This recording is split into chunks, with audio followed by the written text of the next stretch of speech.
அண்மை செய்தியை பார்க்கிறோம். வருமான வரி தாக்கல் செய்ய கூடுதலாக 45 நாட்கள் அவகாசம் வழங்கி மத்திய நிதி அமைச்சகம் உத்தரவு வெளியிட்டிருக்கிறது. ஜூலை 31ஆம் தேதியோடு வழக்கமாக கால முடிவடையும் நிலையில் தற்போது செப்டம்பர் 15 வரை நீட்டிக்கப்பட்டிருக்கிறது. விவரங்களோடு செய்தியாளர் ராஜா இணைகிறார். அவரோடு பேசலாம்.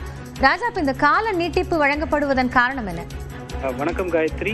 மத்திய நேரடி வரிகள் ஆணையத்துடைய கட்டுப்பாட்டின் கீழ் தான் வருமான வரித்துறை இயங்கி வருகிறது.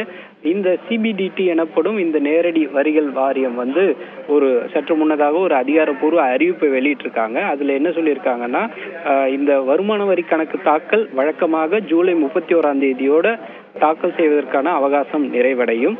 இந்த நிலையில தற்போது 45 நாட்கள் கூடுதலாக அவகாசம் அளிக்கப்படுவதாக அதிகாரப்பூர்வமா அறிவிக்கப்பட்டிருக்கிறது. இது தொடர்பான அறிவிப்பு இன்னும் சற்று நேரத்தில் முறைப்படி நோட்டிபிகேஷனாக வெளியிடப்படும் என்றும் அவர்கள் தெரிவித்திருக்கிறார்கள்.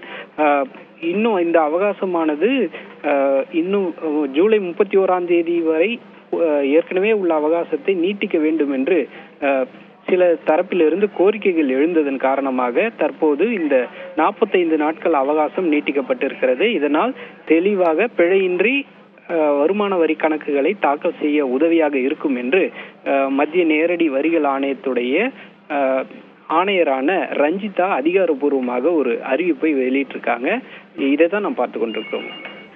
நன்றி ராஜா, விவரங்களுக்கு.